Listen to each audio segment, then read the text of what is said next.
오늘 히브리서 9장 말씀 11절에서 22절까지입니다. 같이 읽습니다. 시작. 그리스도께서는 장래의 좋은 일의 대제사장으로 오사 손으로 짓지 아니한 것 곧 이 창조에 속하지 아니한 더 크고 온전한 장막으로 말미암아 염소와 송아지의 피로 하지 아니하고 오직 자기의 피로 영원한 속죄를 이루사 단번에 성소에 들어가셨느니라. 염소와 황소의 피와 및 암송아지의 죄를 부정한 자에게 뿌려 그 육체를 정결하게 하여 거룩하게 하거든 하물며 영원하신 성령으로 말미암아 흠없는 자기를 하나님께 드린 그리스도의 피가 어찌 너희 양심을 죽은 행실에서 깨끗하게 하고 살아계신 하나님을 섬기게 하지 못하겠느냐. 이로 말미암아 그는 새 언약의 중보자시니 이는 첫 언약 때 범한 죄에서 속량하려고 죽으사 부르심을 입은 자로 하여금 영원한 기업의 약속을 얻게 하려 하심이라. 유언은 유언한 자가 죽어야 되나니 유언은 그 사람이 죽은 후에야 유효한즉 유언한 자가 살아있는 동안에는 효력이 없느니라. 이러므로 첫 언약도 피 없이 세운 것이 아니니 모세가 율법대로 모든 계명을 온 백성에게 말한 후에 송아지와 염소의 피 및 물과 붉은 양털과 우슬초를 취하여 그 두루마리와 온 백성에게 뿌리며 이르되 이는 하나님이 너희에게 명하신 언약의 피라 하고 또한 이와 같이 피를 장막과 섬기는 일에 쓰는 모든 그릇에 뿌렸느니라. 율법을 따라 그의 모든 물건이 피로서 정결하게 되나니 피 흘림이 없은즉 사함이 없느니라. 아멘. 히브리서 기자는 예수 그리스도께서 십자가에서 제물이 되신 것, 이 십자가 사건이야말로 하나님께서 인간에게 허락하신 영원한 특별 사면이라는 것을 말씀해주고 계십니다. 만약 사형을 받은 사형수, 죄수가 있다면 그에게 한 가지 소망이 무엇이겠습니까? 사면 아니겠습니까? 죄를 용서받는 것, 무죄 석방, 무죄 방면되는 것 아니겠어요? 하나님께서는 인간과 용서하는 관계로 사실은 하나님의 백성을 삼으셨습니다. 하나님의 백성이 되기 위해서는 죄를 용서하실 수밖에 없고 죄 있는 사람과 동거할 수 없기 때문에 하나님께서는 죄를 사하는 방법부터 인간에게 가르치신 것이죠. 죄인들을 불러 구원하는 일을 시작하실 때 그 일부터 하지 않고서 어떻게 구원이 이루어지겠습니까? 그래 시내산에서부터 하나님께서는 모세에게 언약의 돌판을 주시고 그리고 모세와 함께 그 언약을 지키지 못하는 그 백성들과 어떻게 하면은 이 죄를 사해서 하나님과의 관계를 지속시킬 수 있는지에 관해서 우리에게 가르쳐 주신 것이죠. 그래서 지속적으로 그 죄를 용서하는 제사 제도야말로 하나님께서 죄를 용서하는 일종의 사면 제도로 정착이 된 것입니다. 스스로 그 재물을 죽일 때 인간이 얼마나 생명에 대한 죽음에 대한 그런 두려움과 공포를 느꼈겠습니까? 문제는 처음에는 그런 두려움과 공포 속에 있다가 그 제사 제도가 점점 오래 지속되면서 제사의 효력에 대한 사람들의 감각이 무뎌지거나 둔감해진 것이죠. 사실 아이들이 그렇습니다. 어른들에게 부모에게 매를 맞을 때 처음에는 정말 두려움을 가지지만은 점점 시간이 지나면은 죄에 익숙해지고 또 처벌에도 익숙해져서 점점 죄에 무뎌지고 벌에도 무뎌지는 것과 마찬가지죠. 그래서 나중에 우리가 다윗 때쯤 되면은 이 제사 제도가 가지는 효력이 현저히 떨어졌다는 것을 알게 됩니다. 어쨌건 오늘 이 제사를 통한 하나님의 용서 방식과 그 다음에 예수 그리스도의 십자가를 통한 이 특별 사면의 효력이 어떤지를 비교해보는 그런 소논문과도 같은 것을 읽게 됩니다. 11절 말씀 다시 읽습니다. 시작. 그리스도께서는 장래 좋은 일의 대제사장으로 오사 손으로 짓지 아니한 것 곧 이 창조에 속하지 아니한 더 크고 온전한 장막으로 말미암아 염소와 송아지의 피로 하지 아니하고 오직 자기의 피로 영원한 속죄를 이루사 단번에 성소에 들어가셨느니라. 그렇습니다. 동물 제사는 예수 그리스도께서 오셔서 십자가로 특별 사면을 발표할 모형이요 그림자라고 우리는 쭉 읽어왔습니다. 해마다 반복되는 제사, 끊임없이 되풀이되는 이 제사는 무엇 때문에 드려졌겠습니까? 있는 사람들은 염소와 양과 이게 송아지로 드렸지만은 가난한 사람들에게도 용서의 기회를 주시기 위해서 비둘기, 집비둘기 같은 것을 제물로 드렸죠. 문제는 제물로 잡을 때 반드시 피를 흘려야 한다는 것입니다. 여러분, 피를 흘린다는 것은 생명을 빼앗기는 행위예요. 그래서 곧 죄는 죽음을 부른다는 것을 각인시키는 것입니다. 죄의 삭은 사망이라 생명은 피에 있느니라. 생명을 빼앗는 행위예요. 제물에게 죄를 전가시켜서 그 제물의 생명을 빼앗음으로 인해서 죄가 비로소 용서될 수 있다는 것을 처음부터 시청각 교육으로 보고 들려주신 것이죠. 우리 인간의 죄는 반드시 피로만 용서받을 수 있다. 생명을 대가로 지불해야 한다. 그걸 끊임없이 가르친 것이 제사제도의 목적입니다. 그러니 그 제사제도의 궁극적인 의미는 죄를 짓지 않게 한 것이는 것이고, 죄를 지었을 때 어떤 대가를 지불해야 한다는 것을 날마다 보고 스스로 자각함으로써 다시 죄로 돌이키지 아니하고자 하는 하나님의 이 지혜요 선물 아니겠습니까? 그런데 그런 제사제도가 남용되거나 오용될 때 어떤 결과를 불러왔습니까? 용서의 의미는 점점 희석이 되겠죠. 그리고 어떤 경우에는 죄를 지을 때 제사 한번 치르면 될 텐데 송아지 한 마리 드리지 이런 생각까지 갖지 않겠냐는 것이죠. 그래야 마치 하나님께서 허약하신 이 제사 제도가 오용되어서 사람들에게 점점 죄 산업을 불러일으키는 것으로만 이게 치닫게 되는 것입니다.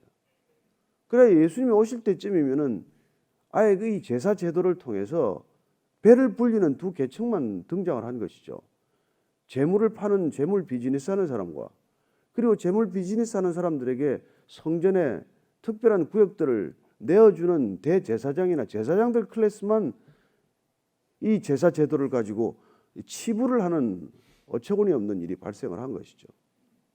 여러분, 그게 궁극적으로 하나님을 종교로 만들어가는 과정이고 하나님을 종교라는 틀 안에 가두었을 때 일어나는 부패와 타락의 진상 아닙니까? 그래서 왜 예수님께서 오셔야 했겠습니까? 도대체 이 제사 제도로는 인간을 더 이상 돌이킬 수 없는 시점에 이른 것이죠. 인간이 죄 짓는 것이 일상화되고 또 일상화된 그 죄를 용서하는 것도 일상화되어서 죄와 벌에 대한 감각이 점점 무뎌졌을 때 하나님께서 어떤 방법을 취하십니까? 그게 십자가 특사라고 하는 방법이라는 것입니다. 13절 이하를 읽습니다. 시작.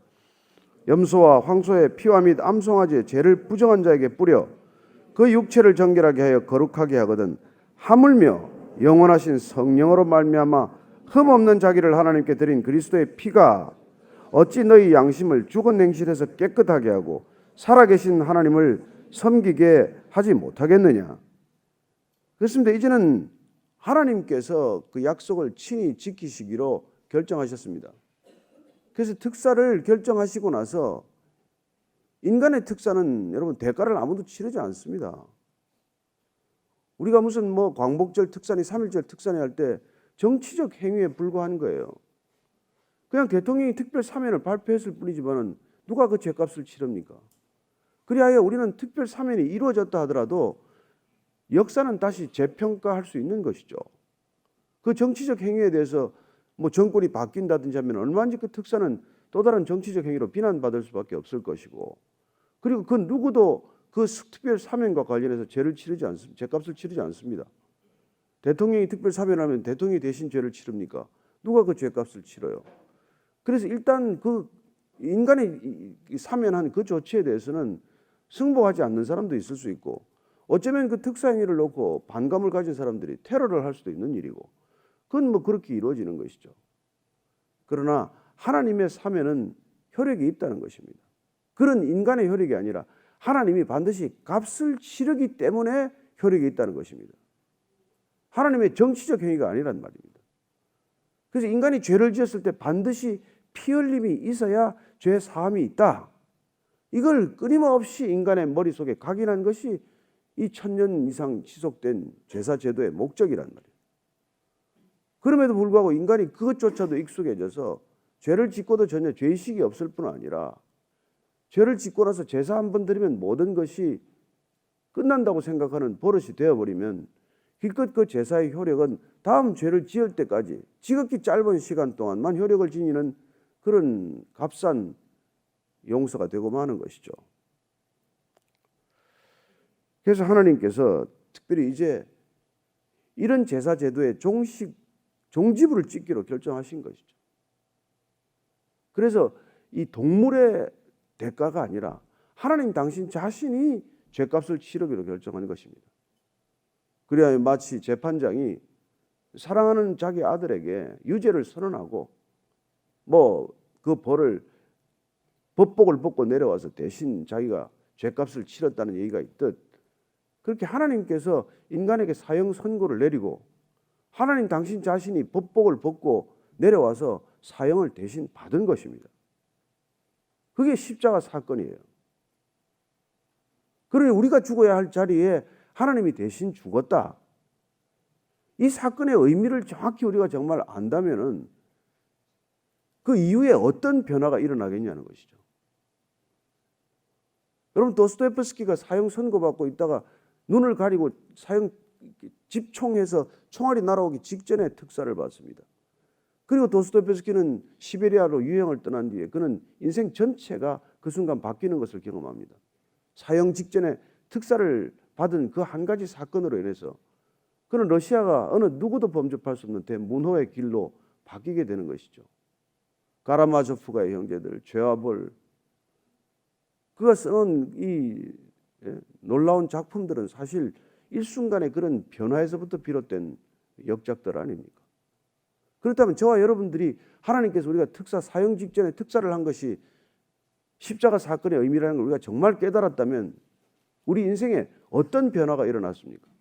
아니 어떤 변화가 일어나야 마땅한 것입니까? 그 얘기를 우리가 다시 한번 오늘 말씀을 통해 기억하는 것이죠. 어떻게 우리 양심을 죽은 행실에서 깨끗하게 하고 살아계신 하나님을 섬기지 못하겠느냐는 것이죠. 그런 특사를 우리가 정말 그 의미를 알고 그 특사를 받아들였다면, 그러니 내가 얼마나 죄인인지를 모르는 사람은 이 특사를 받아도 받은 줄을 모르는 것이죠. 그러니 진정한 회개를 경험한 적도 없고 내가 남들보다 무슨 죄인이냐고 생각하는 그런 비교의식 속에서 살아가겠죠. 그러나 정말 내가 죽을 죄인이었다는 것을 절절히 깨닫고 있는 사람이었다면 이 특별 사면이야말로 인생 전체를 BC와 AD로 만들지 않고는 살아갈 수 없는 그런 분기점이 되는 것이고, 그렇다면 그 이후에 우리는 죽은 행실, 우리를 죽음으로 몰아갔던 죄의 행실에서부터 얼마나 다른 행실의 삶으로 우리를 옮겨 놓겠느냐는 것입니다. 어떻게 하나님을 그 이후에 안 섬길 수가 있냐는 것이죠. 어떻게 여전히 자기를 섬기며 살 수 있냐는 것입니다. 그래서 어떤 목사님은 그런 일을 하셨더만요. 거듭나고 나서 모든 친구들한테 편지를 보내가지고 그날부로 며칠부로 나는 죽었다. 나를 친구 목록에서 지워달라. 나는 더 이상 이제 나로 존재하지 않는다. 그런 결심을 하고 목회를 시작했다는 얘기를 읽었습니다만, 어쨌건 그게 한 목사만의 일이 아니라 그리스도인에 일어나는 변화란 그런 변화라는 것이죠. 그러니 그 이전까지 나를 생각하고 내가 중요하고 그냥 내만 붙들고 살아가는 인생이었다면은 그 죽어 마땅한 내가 마땅히 죽어야 할 자리에서 특별 사면을 받았기 때문에 더 이상 나로 살지 않고 나를 사면한 분의 그 은혜에 젖어서 감격으로 눈물로 빚진 자의 마음으로 겸손한 자로 일생토록 무슨 말을 들어도 그냥 묵묵히 걸어가는 것이죠. 그렇게 살지 않겠느냐? 이게 오늘 질문이 반문이에요. 히브리서 기자의. 어떻게 하나님을 그렇게 믿으면서 너희 양심을 죽은 행실에서 깨끗하게 하고 살아계신 하나님을 섬기게 하지 못하겠느냐? 그렇습니다. 받은 은혜가 뚜렷하다면 하루 종일 그 사랑에 젖어 삽니다. 내가 받은 게 분명하다면. 자, 15절 이하를 읽습니다. 시작. 이로 말미암아 그는 새 언약의 중보자시니 이는 첫 언약 때에 범한 죄에서 속량하려고 죽으사 부르심을 입은 자로 하여금 영원한 기업의 약속을 얻게 하려 하십니다. 유언은 유언한 자가 죽어야 되나니 유언은 그 사람이 죽은 후에 유효한즉 유언한 자가 살아있는 동안에는 효력이 없느니라. 새 언약의 중보자가 된 이유는 무엇입니까? 우리가 첫 언약 시내산에서 받은 그 언약으로 문제는 우리가 그 약속을 받았지만은 우리가 범한 죄 때문에 우리는 죽은 거나 마찬가지예요. 살았다고 하나 죽은 자로 살았습니다. 그래서 죄의 삭선 사망이라고 하는 그 거듭된 사망의 골짜기를 헤맬 때 주님께서 우리를 다시 부르셔서 영원한 기업의 약속을 얻게 하셔서 하나님의 자녀가 되는 새로운 복권 조치 내지는 특별 사면 조치가 이루어졌음에도 불구하고 그러나 그것이 효력을 지니기 위해서는 약속을 한 사람, 약속을 체결한 사람이 죽어야 효력이 일어난다는 것입니다. 그렇지 유언이 집행되려면 유언의 효력이 입증되기 위해서는 유언한 사람이 죽어야 되죠. 그렇게 예수님께서 죽은 후에야 우리가 유효하게 되었다는 것입니다. 18절 이하를 읽습니다. 시작. 이러므로 첫 언약도 피 없이 세운 것이 아니니 모세가 율법대로 모든 계명을 온 백성에게 말한 후에 송아지와 염소의 피 및 물과 붉은 양털과 우슬초를 취하여 그 두루마리와 온 백성에게 뿌리며 이르되 이는 하나님이 너에게 명하신 언약의 피라 하고 또한 이와 같이 피를 장막과 섬기는 일에 쓰는 모든 그릇에 뿌렸느니라. 여러분 이 장면을 한 번 더 이 첫 번째 출애굽에서 이거 한 번 더 보셔야 됩니다. 출애굽기 24장을 보면은 3절 이하 하나님께서 시내산에서 언약을 세웠던 이 언약의 체결식 장면을 한 번 더 우리가 되돌아보게 됩니다. 출애굽기 24장 3절 이하를 읽습니다. 시작. 모세가 와서 여호와의 모든 말씀과 그의 모든 율례를 백성에게 전하매 그들이 한 소리로 응답하여 이르되 여호와께서 말씀하신 모든 것을 우리가 준행하리이다. 모세가 여호와의 모든 말씀을 기록하고 이른 아침에 일어나 산 아래에 제단을 쌓고 이스라엘 12지파대로 12기둥을 세우고 이스라엘 자손의 청년들을 보내어 여호와께 서로 번제와 화목제를 드리게 하고 모세가 피를 가지고 반은 여러 양풀에 담고 반은 제단에 뿌리고 언약서를 가져다가 백성에게 낭독하여 듣게 하니 그들이 이르되 여호와의 모든 말씀을 우리가 준행하리이다. 모세가 그 피를 가지고 백성에게 뿌리며 이르되 이는 여호와께서 이 모든 말씀에 대하여 너희와 세우신 언약의 피니라. 언약의 피. 그렇습니다. 약속을 체결할 때 언약의 피가 있어야 합니다. 그리고 그 언약의 피는 언약을 깨뜨리면 피를 흘리게 될 것이다. 죄, 삭선, 목숨을 생명을 대가로 지불할 것이다. 이걸 약속하지 않았습니까?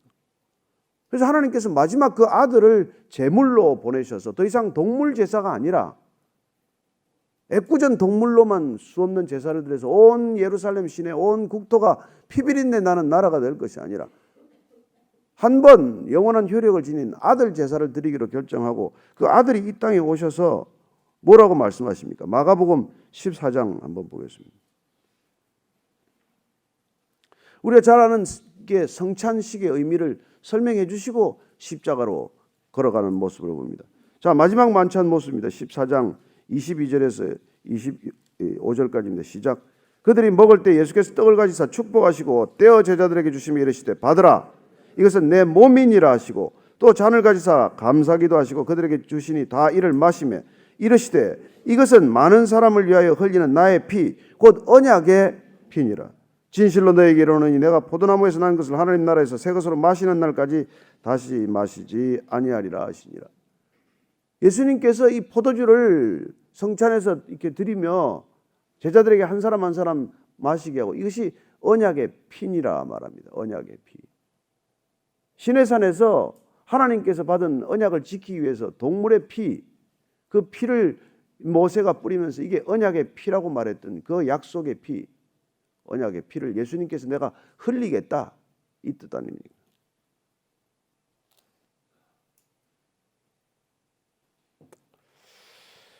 그런데 그 피를 예수님께서 왜 흘리십니까?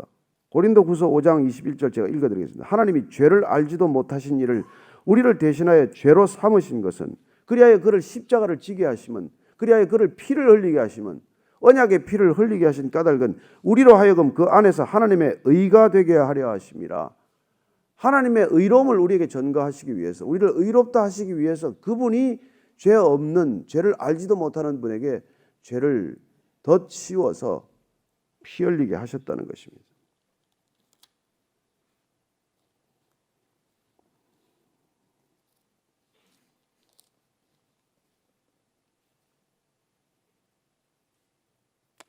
그래야 로마서 6장 22절 23절을 한번 찾아보십시오. 로마서 6장 22절 23절 읽습니다. 시작. 그러나 이제는 너희가 죄로부터 해방되고 하나님께 종이 되어 거룩함에 이르는 열매를 맺었으니 그 마지막은 영생이라. 죄의 삭은 사망이요 하나님의 은사는 그리스도 예수 우리 주 안에 있는 영생이니라. 이 모든 게 뭘 위한 거냐 말이죠. 그분이 왜 피를 흘리셨고 왜 우리에게 의로움을 전가하셨으며 우리는 십자가를 믿음으로 어떤 일이 일어났냐는 것입니다. 그것은 우리가 하나님께 종이 되어서 거룩함에 이르는 열매를 맺고 궁극적으로는 영생을 얻는 것이라고 말합니다. 죄의 삭은 사망이요 하나님의 선물 그리스도 예수 우리 주 안에 있는 영생이니라.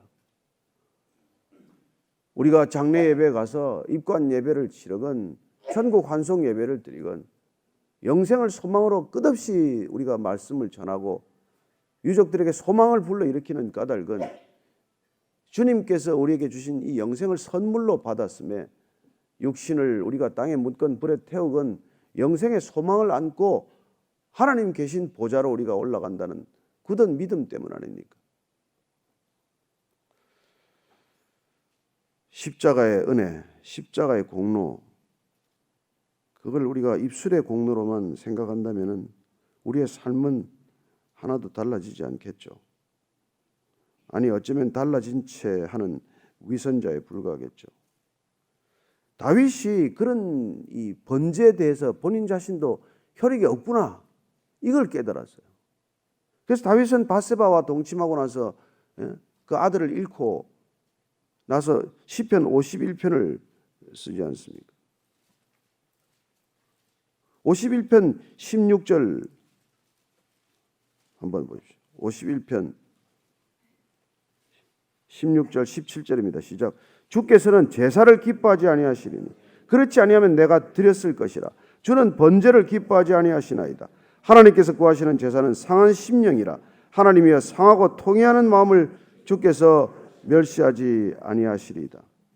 여러분 주께서는 예배를 기뻐하지 아니하시나니 그렇지 아니하면 내가 예배를 드렸을 것이라. 주는 예배를 기뻐하지 아니하시나이다. 하나님께서 구하시는 예배는 상한 심령이라. 하나님이여 상하고 통회하는 마음을 주께서 멸시하지 아니하시리이다. 뭐 다른 겁니까? 주께서는 헌금을 기뻐하지 아니하시나니 그렇지 아니하면 내가 드렸을 것이라. 주는 헌금을 기뻐하지 아니하시나이다. 하나님께서 구하시는 헌금은 상한 심령이라. 하나님이여 상하고 통회하는 마음을 주께서 멸시하지 아니하시리이다. 이렇게 읽으면 안 됩니까? 우리는 어떤 예배를 드리고 있습니까? 우리는 어떤 헌금, 헌신, 헌물을 하고 있는 것입니까? 정말 그분의 십자가의 공로, 그분이 십자가의 피의 능력을 믿으십니까? 그렇다면 우리는 이전처럼 살지는 못할 것입니다. 이전과 같은 인격으로, 이전과 같은 그런 생각과 가치관으로 내가 전에 살았던 그런 삶의 모든 방식의 길에서 돌이키지 않고는 못 견딜 것입니다. 그래서 회개는 억지로 하는 게 아니지 않습니까? 주께서 십자가에서 돌아가셨다는 그 사실을 분명 우리 안에 그 특사를 받은 분명한 은혜를 깨달을 때 우리는 회개를 하려고 노력하는 것이 아니라 절로 회개가 일어나는 것입니다. 그 회개는 다시는 죄로 돌이키지 않겠다는 결단을 절로 불러오기 때문에 야고보는 행함이 없는 믿음은 믿음이 아니라고 말할 수 있게 되는 것이죠. 그게 루터가 무슨 지푸라기 시선이라고 비판했던 그런 값없는 것이 아니라 그런 십자가의 은혜, 십자가의 공로, 십자가의 피의 능력을 우리가 적어도 믿는다면 우리의 행함은 전혀 다른 행함이 될 것이고 행함으로 드러나지 않는 믿음은 믿음이 아니라는 말을 들어도 우리는 하나도 항변할 이유가 없는 것이죠. 저는 이 세상에 그리스도인만이 이 세상을 변혁시킬 수 있다고 믿는 사람입니다. 진정 돌이키는 사람, 겉을 돌이킨 사람이 아니라 중심이 뿌리째 바뀐 사람이 아니고서는 이 세상을 변화시킬 수 없기 때문입니다. 무슨 혁명이, 어떤 권력이, 어떤 정치적인 결정이 나라를 바꾸겠습니까?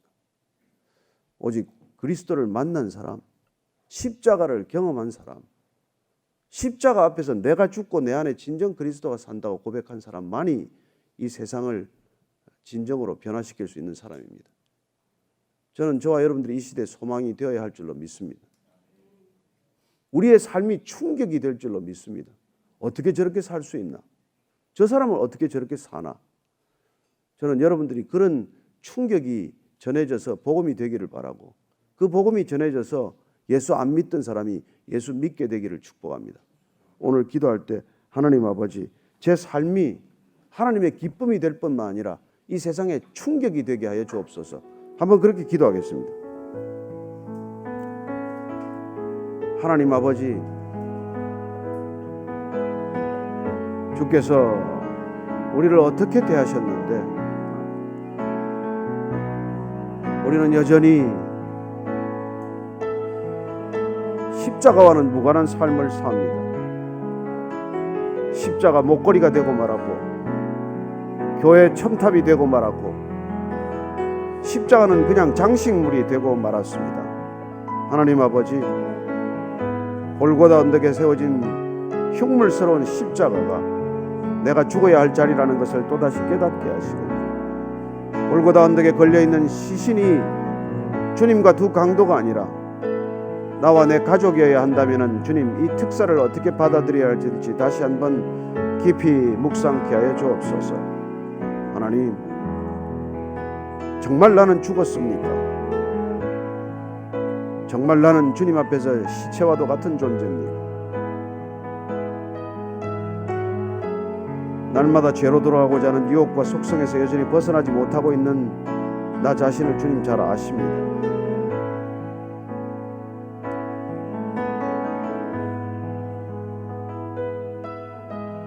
골방에서 통곡할 수 있는 믿음이 되게 하시고, 눈을 감으면은 오직 십자가만이 눈앞에 가득하게 하여 주옵소서. 오직 십자가에서 흘리신 피만이 우리를 정결케 할 수 있음을 고백하오니, 날마다 주님 발을 씻겨 주시고 주님께서 정결케 하신 것을 믿음으로 고백하게 하여 주옵소서. 부질없이 내가 깨끗해지고자, 내가 정결해지고자 애쓰지 않게 도와주시고, 내가 노력해서 마치 더 거룩해진 것처럼 착각하지 않게 도와주셔서 하나님, 날마다 십자가를 지고 가는 우리의 일상이 되게 하여 주옵소서.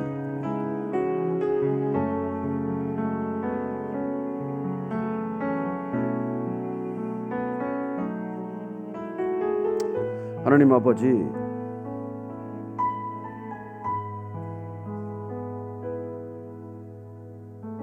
십자가가 장식물이 되지 않게 하여 주옵소서. 십자가를 온갖 디자인으로 아름답게 치장한들 그것이 무슨 효력이 있겠습니까? 오직 골고다에서 주님이 피 흘리신 십자가만이 참 십자가요, 주님 흘리신 피가 내 머리부터 발끝까지 적실 때만이 우리의 죄가 사함을 굳게 믿을 수 있음을 고백하오니, 하나님 아버지, 오늘 이 아침에 예배드리는 우리 모두가 주님 흘리신 피로 정결케 되었음을 믿음으로 고백하게 하시고, 그리고 삶으로 고백하게 하여 주옵소서. 이제는 우리 구주 예수 그리스도의 은혜와 아버지의 사랑과 성령의 충만하게 기름 부으심이 오늘 말씀을 따라 주께서 우리를 거룩하게 하신 것, 우리의 중심이 뿌리째 바뀐 것, 날마다의 삶 가운데 우리의 삶으로, 사랑으로, 믿음으로, 소망으로 살아내기를 결단하는 이 자리에 고개 숙인 모든 십자가의 형제들, 자매들 위해 지금부터 영원까지 함께 하시기를 간절히 축원하옵나이다. 아멘.